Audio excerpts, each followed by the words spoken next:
Earlier this year, Al and Becky took us on a trip to the national parks in China.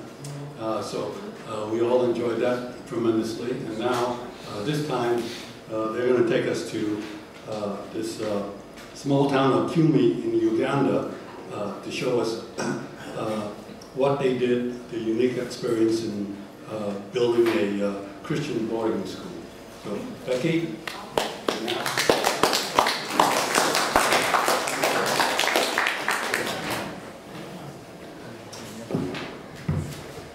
Good morning. Good morning. Thank you very much for inviting us back.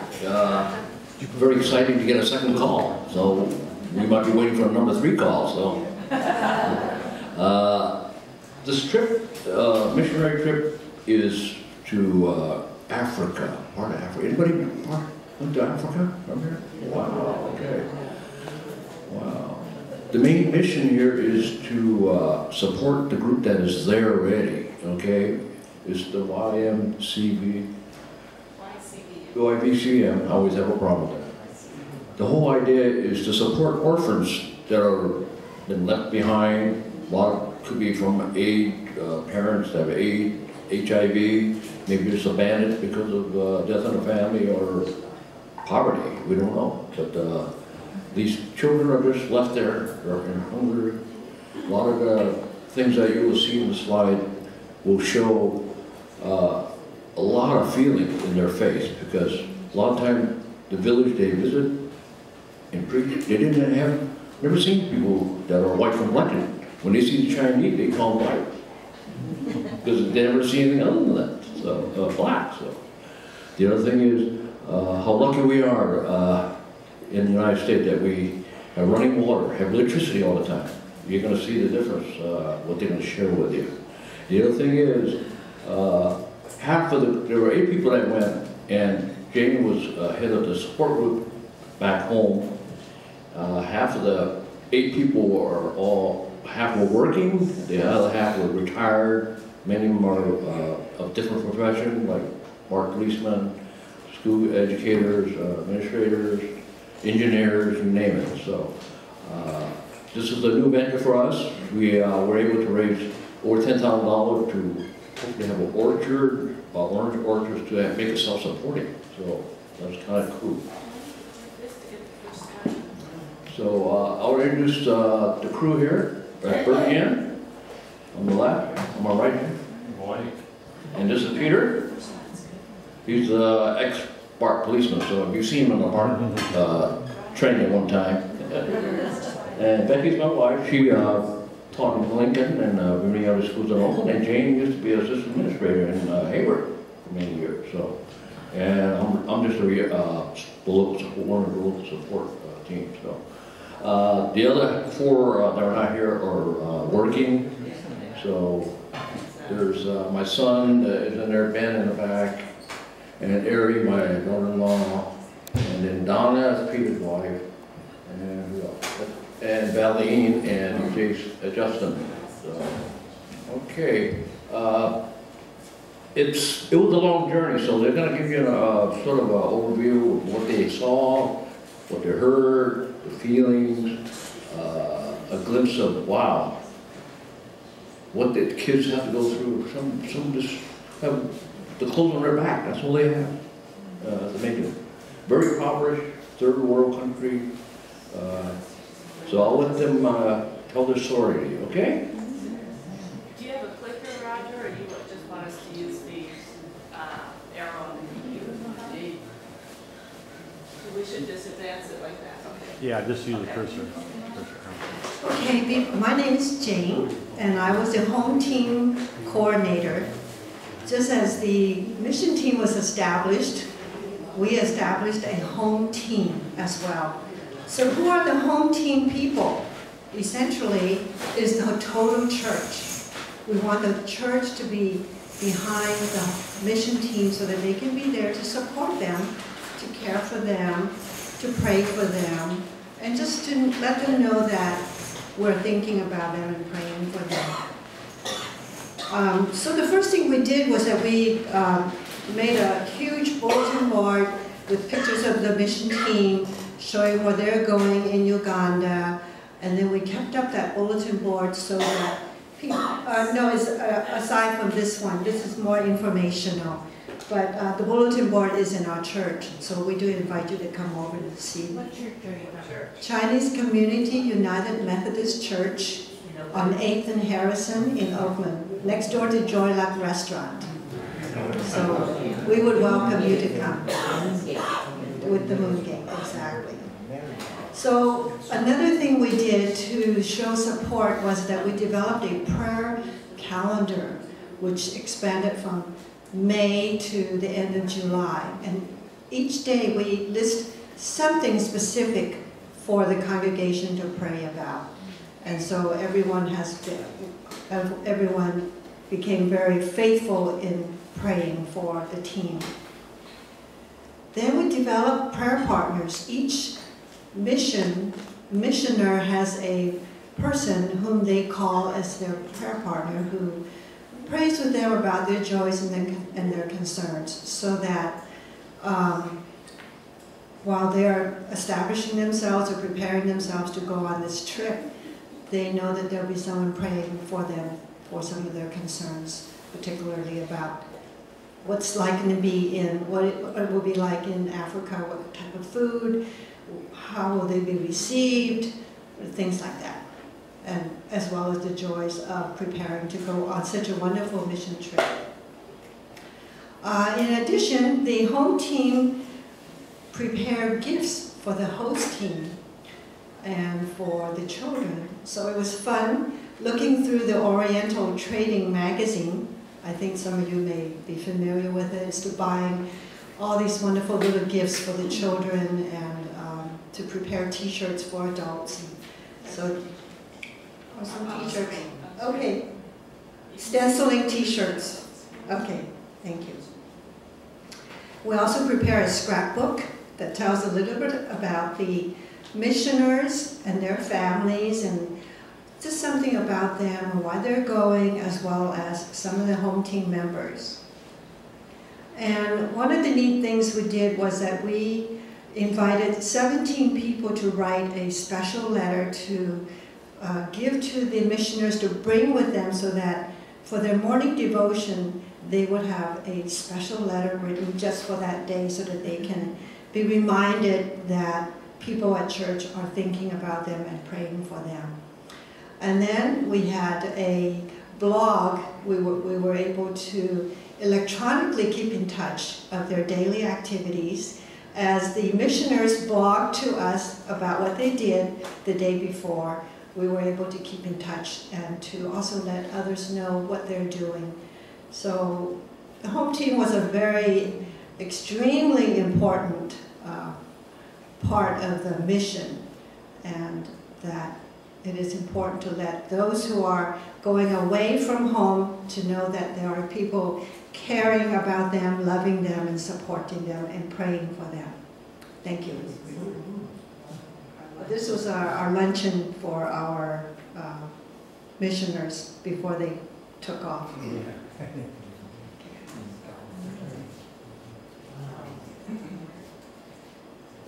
Okay, so that's the flag of Uganda. We're going to transport you a little bit to Uganda now. There's our map of Africa. And can you pick out where Uganda is? It's right by the lake. You can pick out the lake. It's Lake Victoria. So there's Uganda. So what countries had you guys been to? Morocco. Morocco, so that's more the north, right? Somewhere there. And folks over here? Kenya. Where? Kenya. Kenya. Okay, that's very close. That's a neighbor of Uganda. And anyone else? Tanzania. Tanzania. Oh my gosh, help me out. Where is it? Below Kenya. Okay. Is that one? Mm-hmm. Okay. Very good. So you're pretty close to where Uganda is. This is Uganda, and the little, so we landed, we flew into Kampala, or that's where the airport is right now. Entebbe is the airport.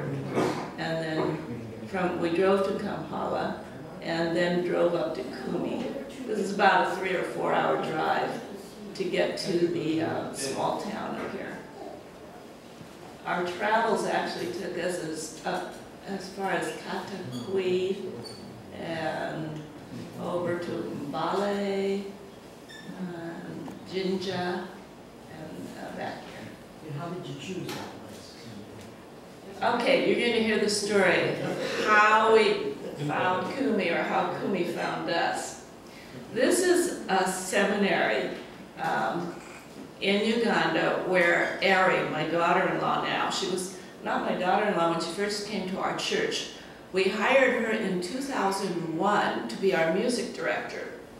And she had been doing a yearly mission in Kampala at this seminary called Reformed Theological Seminary, which was run largely by Koreans during the summer months. And it's a very bare bones facility, you know, sort of stark buildings. The water is from rainwater collected off the roofs. You've got outhouses. So when we say seminary, it's not like ours up on Holy Hill. But anyway, this was her mission to go every summer and spend 6 to 8 weeks there. So she came to our church in 2001, and we'd give her leave of absence to go in the summer. In 2002, oh wait, let me get you another picture of Ari. That's Ari. This is one of where she teaches. In 2002, she meets this young man. Now, he looks really lively here. He's actually a very shy, gentle person who somehow found his way to the seminary. He almost says, I don't know why I went there. He was just a very humble, poor young man, but his village decided he had musical talent. And he makes these instruments. It's called the udungu. And he's actually a master player in his country of the udungu. So they scraped up enough money to get him into the seminary for his first year, or his first semester of studies. And after a while, he kind of catches Ari's attention. Ari was sick at one point, very ill, maybe malaria. And Silver would stay at her bedside and come and help tend to her for days until she got well. So she got to know this young man. And after a period of time, he began to tell her about his own background. And the following year, he invited her to go to Kumi, which is his hometown. 3 or 4 hour bumpy bus ride over those dirt roads. But Ari felt drawn to find out more about this young man, and found out that he was supporting on his own a group of orphans and trying to take care of them. We find that the people we worked with in Uganda they are just so strong in their faith that, you know, they really walk the talk. That here he is, you know, just able to support himself, but having this heart of compassion to care for the orphans in his community the best he could, scraping by, getting jobs here and there, going to fields where leftover grain was like maybe laying on the ground or after it's ground, and just trying to scrape up enough food for them to live on. So Silver was key in, I guess, asking Ari for help in essentially. So then Ari meets my son, that's Ben. And Ben was also involved in music at our church. And so in 2006, they were married. In the meantime, the group in Africa has, whoops, did we skip that? Oh, okay, sorry. So Ari and Ben, when they get married, they invite their wedding guests to not buy wedding gifts, but to make a donation to the group in Africa, which is now organized and called YCVM, Youth and Child Visionary Ministries. So they buy these plots of land.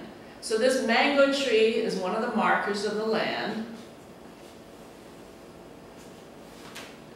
And that sort of gets us going on our trip. They also invite our church to fundraise, to try to get together some funds to start the construction process, because they had in mind building a home for the orphans and building a school, a boarding school for them to attend, all Christian-based.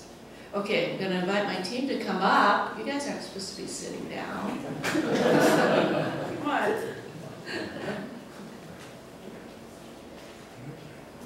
Yeah, we can move through these rapid. That's fine. Good morning. Good morning. My name is Bert, and I was one of 8 that had an opportunity to travel to Kumi. And there was our carrier, our own personal airplane, our jet. And stopping off at the airport, we took some time to practice as a quartet. So we looked at our music and we sang some songs, and there's me with the pitch pipe, having a good time. Oh, those of you who've traveled to Africa know it takes at least 18, maybe 20 hours to get there. Oh, look at this, even Balin fell asleep. And I mean, it's very exhausting. And we left on a Monday afternoon, Tuesday afternoon, Tuesday evening, 8 o'clock, and it took us a long time to get there. There's Grace, one of our hostess. She is one of the 4 members of our home team. Home meaning in Kumi, and her name is Grace, and there's the rest of the 4 leaders there. Starting on your left, that's Emma for Emmanuel, and then there's Patrick, and then there's Grace, and then there's Silver. Oh, are we looking? Oh, okay. And those are one of the instruments, pictures of the instruments that Silver and his band created. They're homemade, and we have an audio clip of that later on? Maybe. Okay. And here's Patrick, one of the team leaders there, setting up for our practice outside of our accommodations, our lodging in Kumi. And here he is leading as a song leader. He's the youth director at his church, and as we go out to the various missions, we sing and we bring worship to the people there. Here's Emma and his wife, Beatrice, and their son, Jabez. Jabez, that's the name you read about in the Old Testament. Huh? Yeah, good. Hey, look at that. We stopped at the bishop's office. The bishop of the United Methodist Church in that area is a bishop for 5 countries. 5 countries, and his office is in Kampala. Our bishop here in Northern California is just Northern California and Nevada. But imagine being in charge of 5. And there's the team there. The bishop is the one there at your point. Good. And there's the rest of our team and some of the staff. Well, actually, you're good at this. So you do 2 things. Yeah. Okay, there's our team outside the bishop's office after we spent some time with him.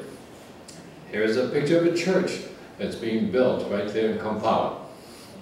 Ground up, 1 story at a time, and as they secure more material and what have you, people who can work on it, then that church goes up.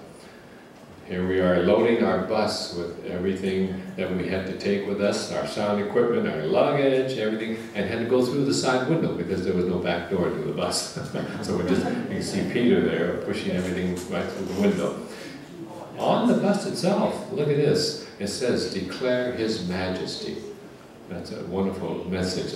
Everybody can see that as we're traveling through Kumi. And there is a picture of Lake Victoria. Right, and this is the source of the Nile River. And we had a chance to get on a little boat about this wide, and we just sort of scooted around the edge of the lake, and then we had lunch there. But there are some of the vegetation, and the next one. Type of vegetation. And some more of the flowers. What's that?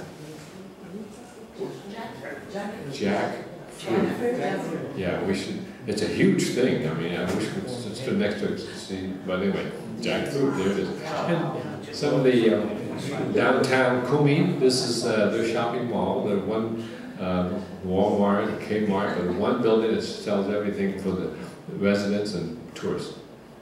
Well, yeah, all of you know that.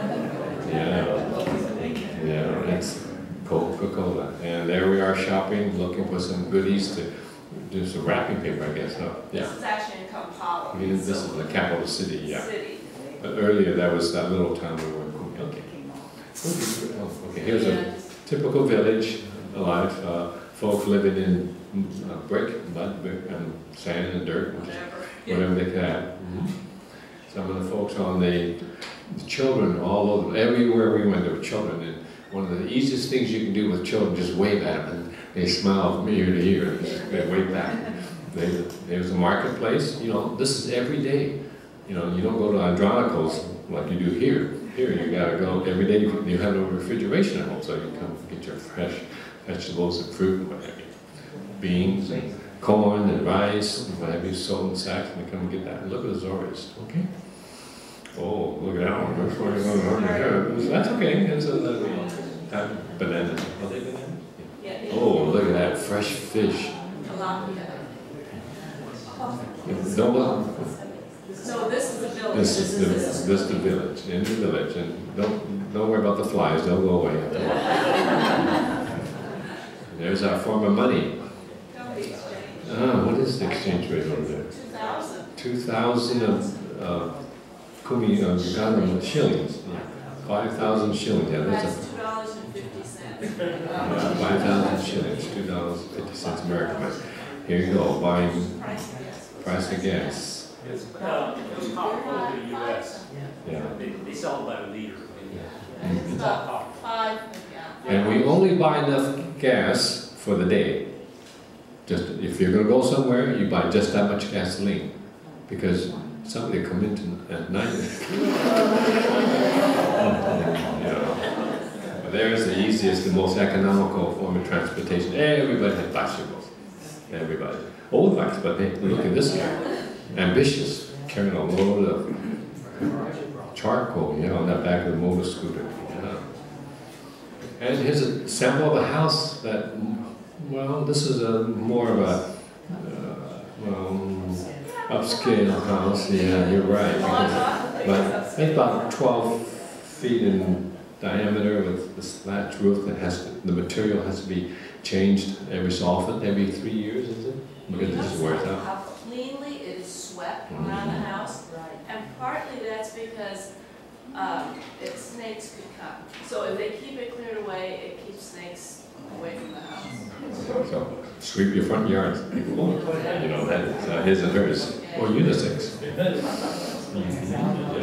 All of the Yes. yeah, Yes. here's the animal life. What type of birds are those? Those are storks that are all mainly downtown. They were all over the building. You know how the seagulls make white, gray and white. The storks are about that tall. They're ugly. Who's your favorite? Oh, grass. Look at that. You see the color on it? You think they were painted on, but that's just true color. The beetle's about the size of a ping pong ball. No, it's big. Tennis ball. Tennis ball. And we were eating dinner. And then something did hit Donna in the back. Me? Oh, it hit you I there. was so fat. Yeah. Boom! And it hits her in the back of the head, and then falls down on the ground. We look down on the ground and see this thing spinning around like this. It says, "What is that?" We look down, and it turns out it is beetles. You don't want to kill her, so we just kicked it off into the grass, and that's a moth, but I don't know what kind of moth it is. There's little geckos. I don't know if we have the picture of the one on the big one on the screen. I meant Okay. There were geckos in about everybody's room there. You want geckos because they eat mosquitoes and bugs and stuff like that in your room, but they're very secretive. Well, you don't see them all the time. They're hiding here and there. That there is a chameleon. I think that was taken on our way to Sleepy Falls. Yeah. There's a katydid. And the how should I say? The insect population there is quite varied. It's really interesting. here's the other wildlife. What the cows are feeding on is, this was, I believe, by the market. and that's where the people, they clean off their vegetables or what, and they throw in a big pile, and they eat whatever they can, because cows aren't fed like cows here. Notice how slender. Yeah. And that there's a swine, otherwise known as a pig. This is east. This is the resort we stayed in, and it's not like a 4-star or a 3-star. Yeah, I would say it's about a 3-star, except for the electrical and water situation. If there's your electricity goes out, you have no water because it runs the water pump to supply you with your water for your shower. So, so you hope the electricity stays on until you get up, at least take your shower, and you can leave for the day. This is a bedroom. You have mosquito netting? Mosquito netting? Yeah. Yes. Can you go back one? That white thing on the left, right, that's mosquito netting, and meaning my wife and myself, we only used it a few times, not too often, because it's pretty relatively bug-free for some reason. For some reason, they were telling us that mosquitoes at that time wasn't that many. We were lucky, basically lucky. But we felt pampered. I mean, this place was fairly new, and you know, they chose it especially for us. We were very fortunate. Fan moving. Oh, if your electricity goes out, the fan doesn't move. This is our outdoor mess hall, you want to call it, or the restaurant.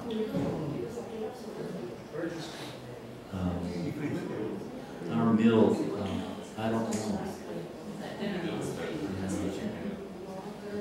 know. Dinner or lunch or even breakfast. Well, that's a lunch or a dinner meal. It's primarily starch. That what you're looking at is was it posho? Yeah, posho. Posho. What it is like farina. It's cornmeal, and it's boiled up and it comes out like mashed potatoes, and that's part of their diet. That's chapatis, like tortillas, watermelon, and avocado.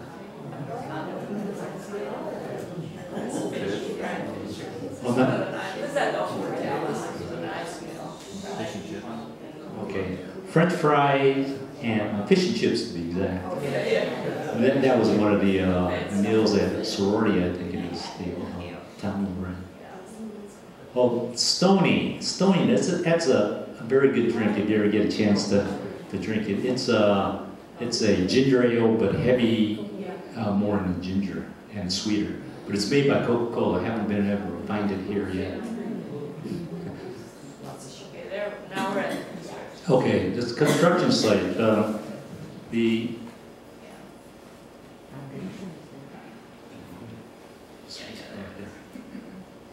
Right. When we got there, they had this foundation, which was about foot and a half or 2 foot off the ground. And what it is that was built with the funds that they had at the time. So they'll build until they run out of money, and they'll wait for more money.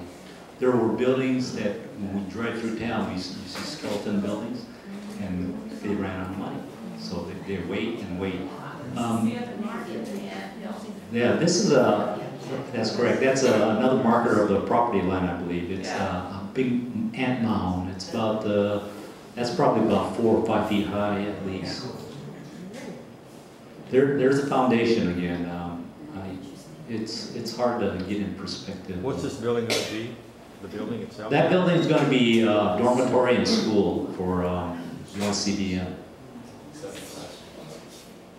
What was this? Excuse me? What was this? July. Our trip was in July. Yeah. Okay. Let's see.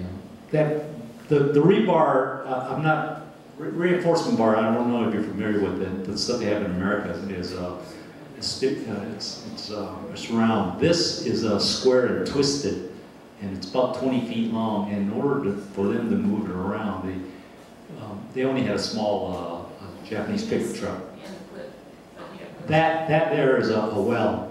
It's a cement foundation, and they dug it down, and it's about, that one's probably about 15 feet deep before you hit water.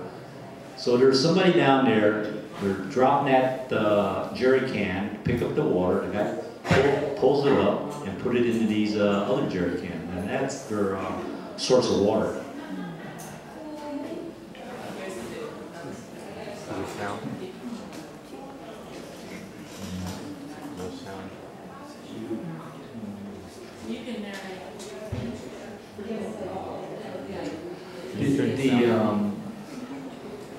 The foundation perimeter is approximately, I would say, about 40 by 60 feet.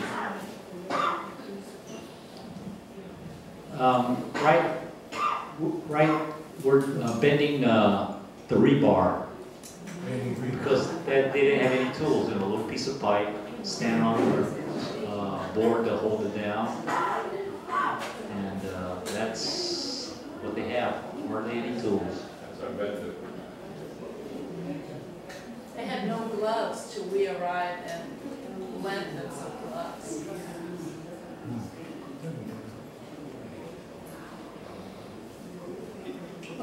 This thing that he's cutting, I call it a cage, and what it is 4 rebars, and then you wire this cage to it. He's cutting about a 2-foot length of 1/4-inch stock to be bent for the cage itself to go around the rebar. And that's look at the jig yet that we decided to build, because the other way was just too hard. Yeah. How long? 14 days. 14 days.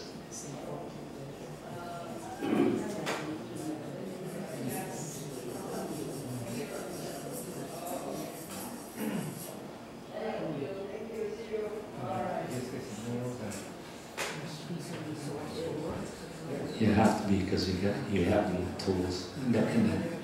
I don't know if you can see the hammerhead down there, but there's a piece of pipe for a handle, and it's something you might see in an antique store as opposed to being used. Hey, he looks familiar.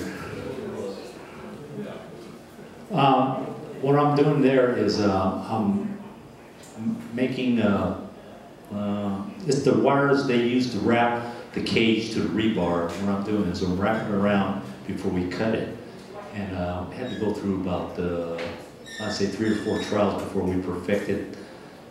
That's the first time. There's just too many turns, and then we made a better system. And then there was one wire cutter, 1 pliers, and luckily I brought my own, so I let them use that. Who's in charge of the building project? There's a foreman, his name's Patrick too, but I don't know the picture, but Yes. yes he is. That's, I believe that's a rock, no, that's a wheelbarrow. There's those cages that were made. And you can see how the 4 rebars are wired up, so it fits around the perimeter of the building. And they put wood up the side later on, and they pour concrete in there, which is mixed by hand. You don't call in the Kaiser dump truck to drop your cement. It's all made by hand and wheelbarrow out to the spot and put in by shovelfuls. There's the little wires we cut right there, and it's used to twist it. Just like that. Could you have brought in more tools? Oh yeah, we could have, but we didn't know what they had, and if we knew they needed it, we were brought in, and we thought they had some kind of tools at least. But if we should take another trip, and just buy a bunch of, go down to the local Harbor Freight or something, buy a bunch of tools.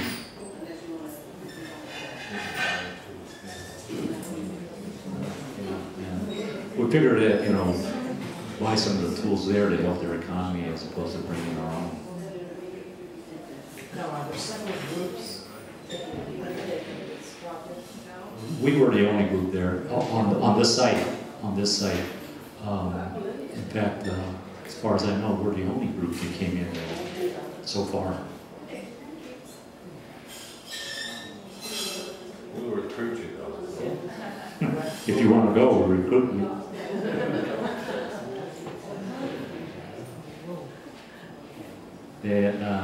That rebar, like I said, it goes around the perimeter of the whole building. You can put wooden forms up the side and pour concrete in it.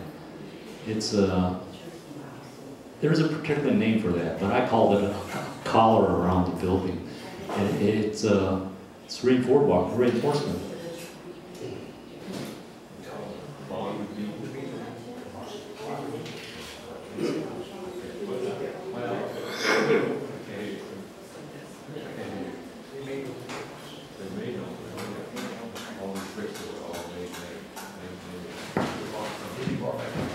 Most of these bricks are made on site.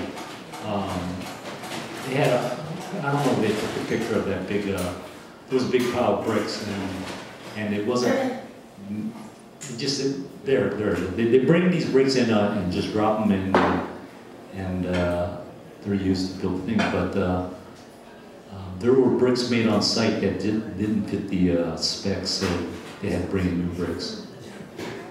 And that's moving bricks. No muscle power, that's all they have.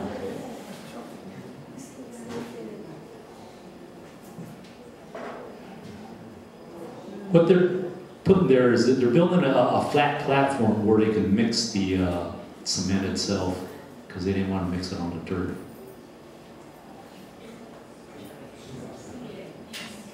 The person in white, that's Patrick. He's the foreman.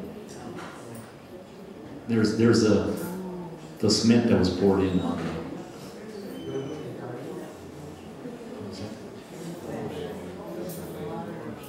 it.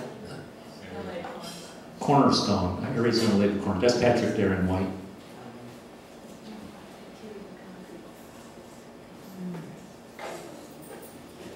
They put down a layer of mortar, and they have this vapor barrier they put on there. And you put mortar on top of that, and then your cornerstone go in. What does that do? The vapor barrier keeps the moisture from getting into the main part of the house. I really don't know how it works.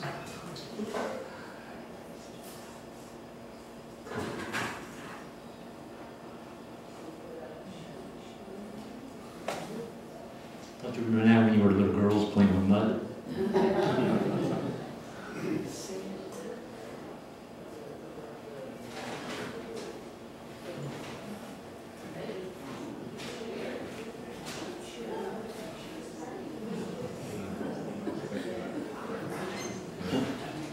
Get a good one.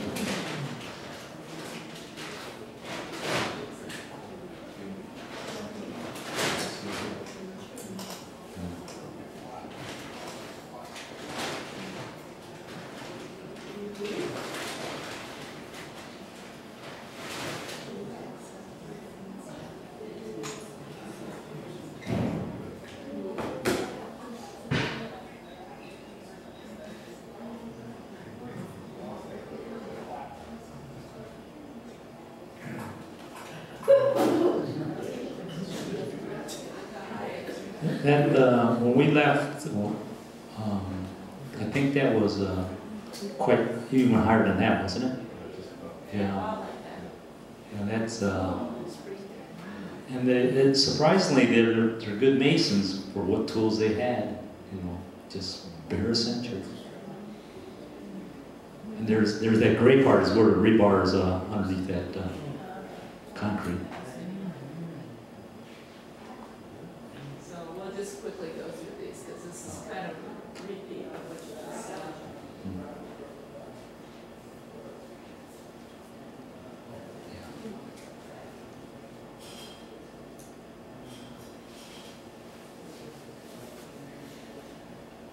We were straightening out the rebar. When they brought it in on the truck, you know, the things are about 20 feet long, so they had to bend it into the U shape just to transport it. Here we are trying to straighten it out the best we could in order to lay it straight. There's the brickwork that they have underneath the concrete that they were mixing with.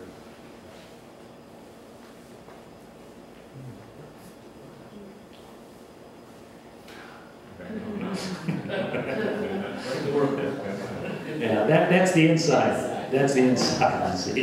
They don't care. And it looks quite a bit different. It'll be plastered over. Yeah, on the inside, it'll still be plastered over anyway. That's the... Donna, she's pointing to the brick that she laid, the first brick. Okay, and this is our closing circle. Yes, this is our closing circle just before we left for home, I believe. We really had a wonderful time with the crew. You know the crew, they're just invited laborers to come and work when they have money to do the building. But we just had a fantastic binding together and working as a team. And the leaders, of course, would start every day with a prayer, you know, prayer throughout. And so at our closing circle, we sang a song that was, "He who began a good work in you will be faithful to complete it." So knowing that even though we were coming back to the States, we weren't going to leave this building half-built. Our hearts are there with them, and we're going to be continuing to support it so they can finish this school. So the next clip I really want to show you is a school that's just outside of Kampala. This one is also built by the Methodist Church. They started about 10 years ago. There's a church, I believe in Virginia, that has come every year to help get it to this point. And you want to take a look at these children putting on a performance for us. It was really wonderful. Can you turn the sound down?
Dresses for steps, right?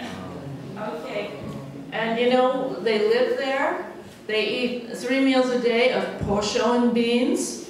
That's the standard. And money has to be sent so they can have uniforms as well as tuition and board.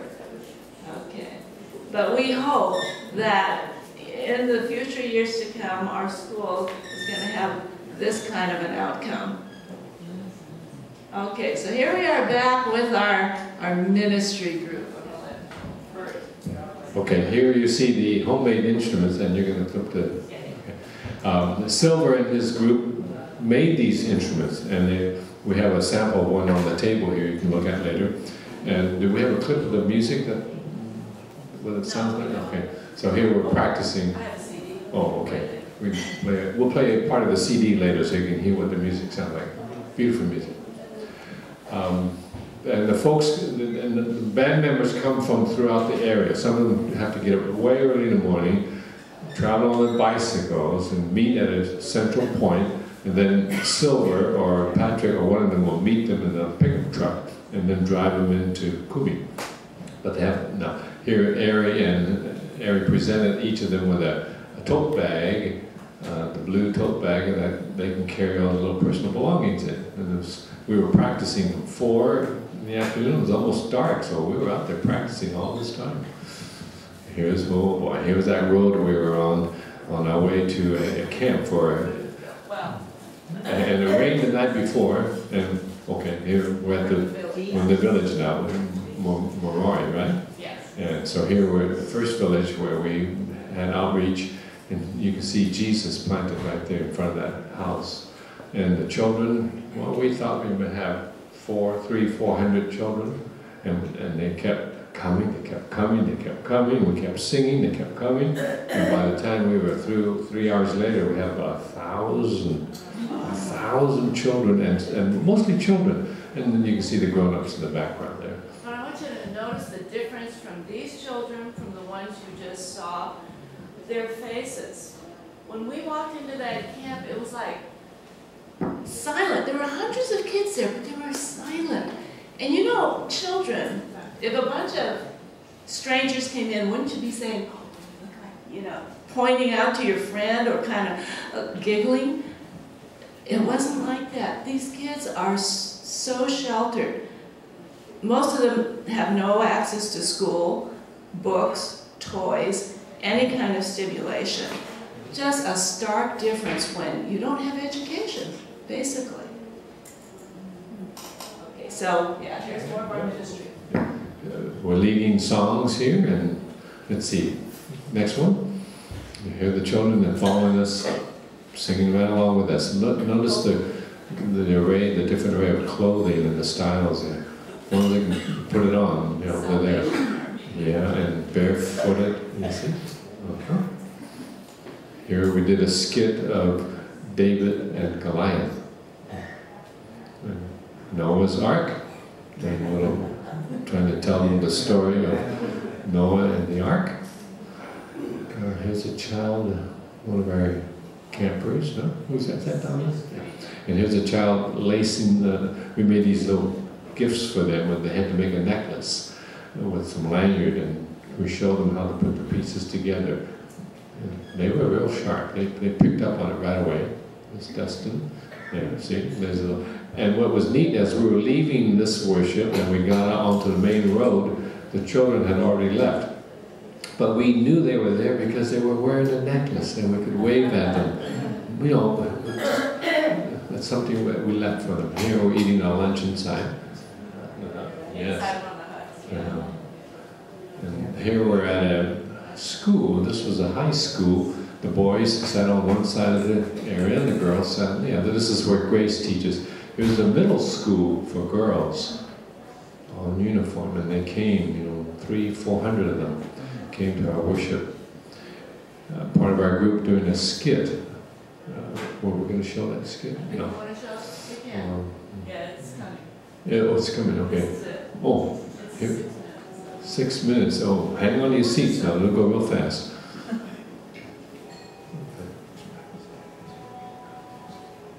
Okay, so wherever we went for ministry, we would do this skit, wordless. And you know, it was so powerful. Music and action and song.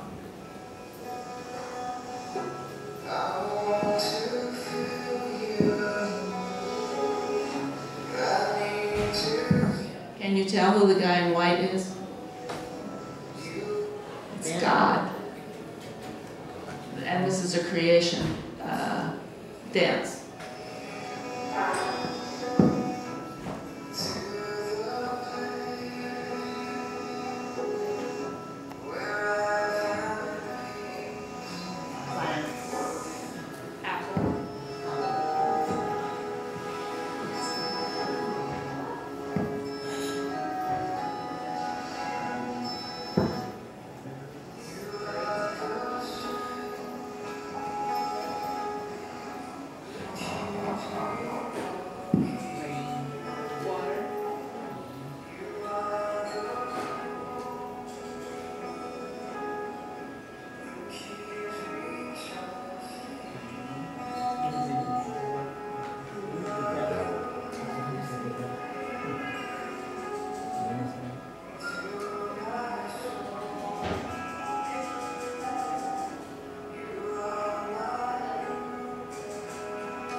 money.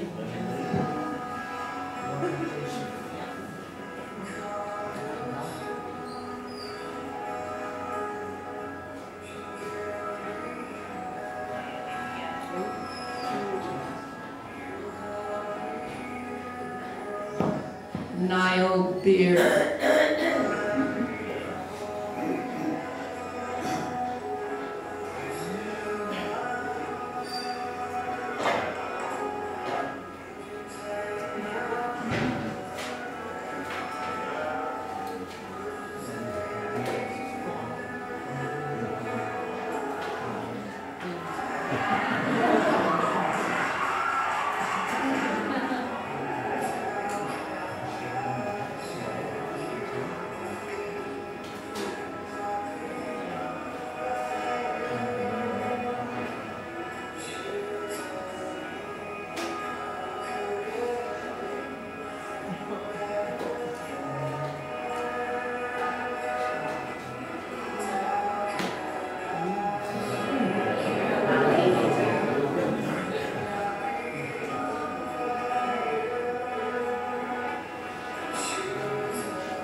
So basically, I think you got the story. And this was amazing. We would do an altar call after this. And, you know, sometimes you get 10, 20, maybe 50, 60, 80 people coming forward just by the power of this message of God's love for us. So, yeah, we wish these two young people could be with us today, but of course they're working. And then, yeah, everyone would give a testimony. Yeah, we're kind of running short on time, so we'll kind of zip through this. We wanted to show you our trip to the displaced persons camp.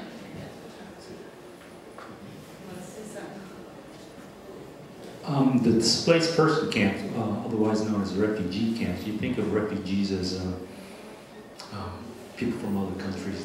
They're I don't want to say squatting in their land, you're given refuge.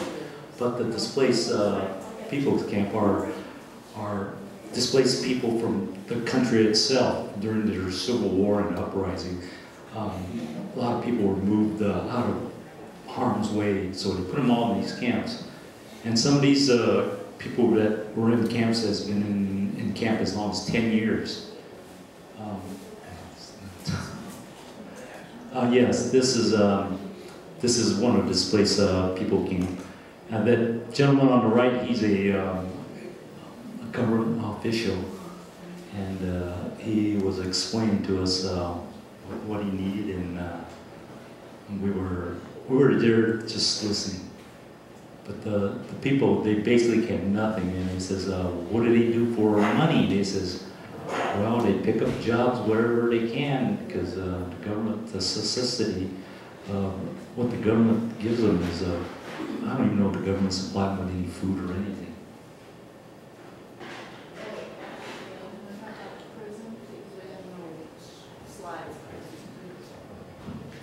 one of the experiences we had was on a Sunday. We visited prison. It's about a 2-hour ride from our hotel. Because they don't allow us to take pictures, we don't have any pictures to show you. We had a chance to visit them. We followed another group that was there earlier for an earlier service, so we were there about 9:30 and we spent about 3 hours there. There were about 400 prisoners there. About 100 were women that were quartered in another section of the prison, but they were allowed to come to the worship area.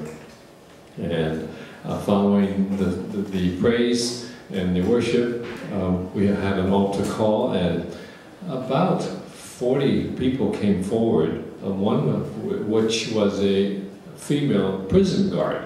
She also answered the call when the call was given to them. So God works in mysterious ways. Sometimes we'll never understand, but there, it was evident to us that our worship made a difference for those folk there. The prison visits by the YCBM worship team is usually once a month, so we were able to hook in with their regular visit to that prison at that time. When we were at the prison, it's like not like we're separated from them. We were in mainline prison. We were with the prisoners, and and none of us ever felt threatened. I mean, it's just the way it is there. Now these were our social times.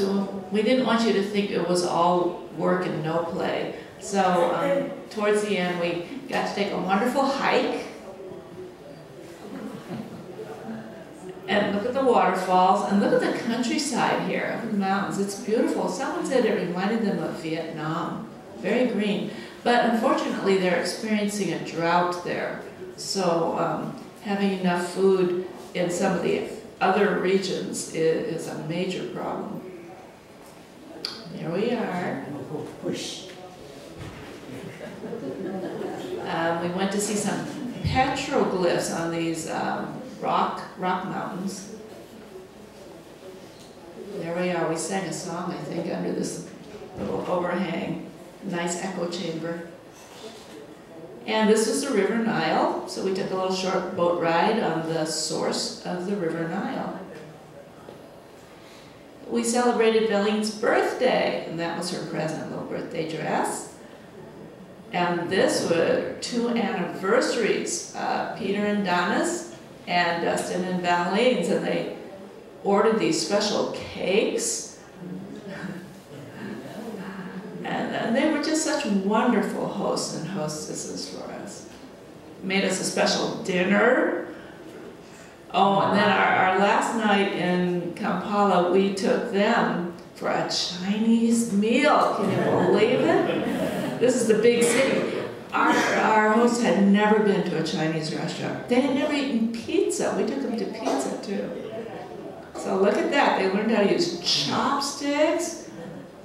I mean, it wasn't bad after having posho for 13 days. This was pretty good. This is the house for the orphans that when Dustin and Valine were married, 2007, they again invited their guests to make a donation to YCBM. And through that, we were able to get this construction to this stage of completion.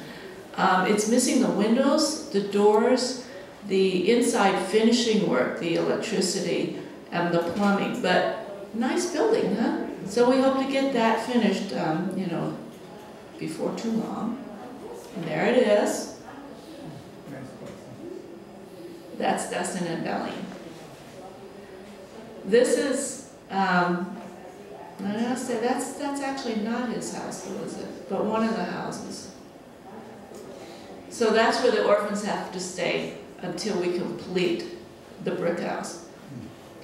This is an orange grove that our church funded because YCBM thought they could become a little more self-sustaining if they could grow these oranges and sell them. But unfortunately, the drought made a huge impact. So they didn't plant as many trees as they had originally planned. They had to put that on hold. And they bought the truck instead that you saw for construction and for transporting them, because otherwise the band members were coming in for miles and miles and having a really hard time getting to the different sites. This is an orphan. You guys have a pointer? That's a pointer. So there's one of the orphans. That's Raymond. See the guy in the white shirt? Yeah, we're supporting him. And this is Jessica. This is one of the band members, Helen.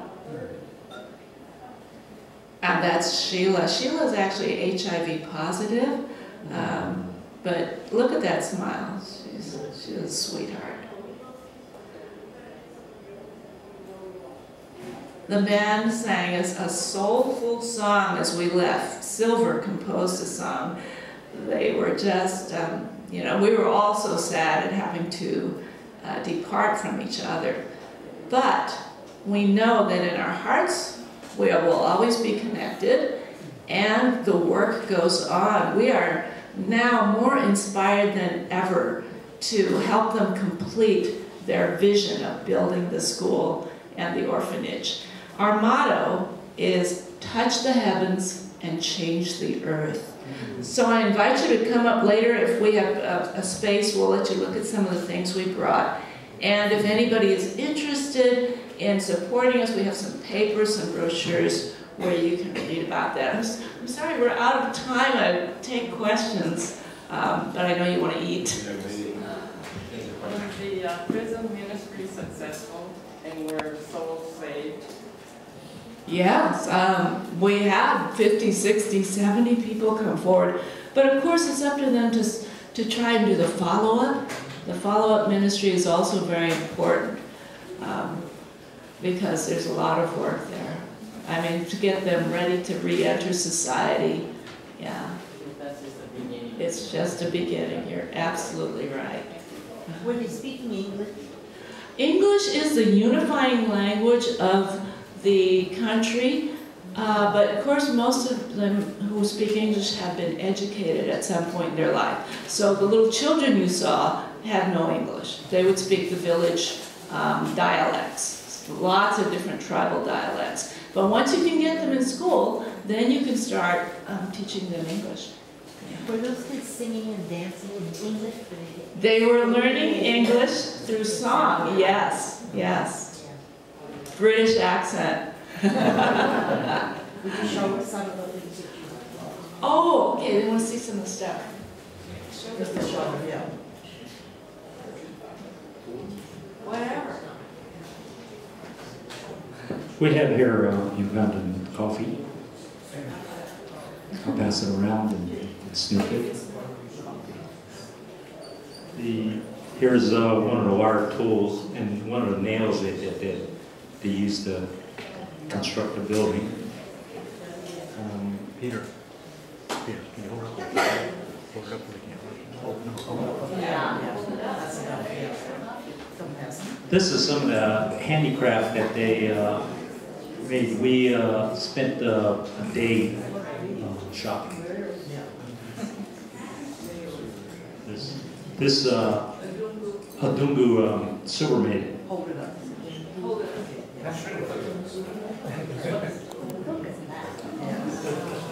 Oh, you want to play it? You like I can play it. Well, I don't even know if it's a tune, but they would. But he is a master of it. We do have a CD of it. If you want to hear it, we can maybe play that for you later on. This is a remainder of the malaria pills that that they gave me. Kaiser. Bark picture. Yeah, it's carved like little thin sheets of bark to make a picture. And mask is made. This is a little handicraft Bottle caps. bottle caps made of that's the Coke company, Stony. Now, had a taste for Stony. Yeah. salad servers. So you're all welcome to, come up and handle this stuff. Well, I clear it off. Yeah, they're gonna serve lunch. So that's why scrapbook. Yeah, and you can look through our photos and scrapbooks, we have several of them. Yeah. This little thing, I think someone purchased at the market, it's a piece of bark that they make trinkets and stuff out of, bags and what have you. And yeah, you can help yourself, there's some magnets over there if you like. But thank you so much for inviting us. This is our first presentation outside of our home church. I was just curious, it's a wonderful thing that your group is doing, and I'm wondering how often do you go to Uganda to carry out this? Okay, so let me tell you, this is a real grassroots project. Our church is very small. We have maybe 125 people on Sunday mornings. We had no idea that we were even going to embark on such a project as this. It just sort of grew through the Spirit moving in individuals, and we started this in 2006. This is the first year that we sent a group over, ever. And now we are just so invested in it. We probably won't go again for a few more years though, because it is expensive to travel there. And we sort of feel like now our financial support should go towards getting the construction completed, and then maybe we'll plan another trip.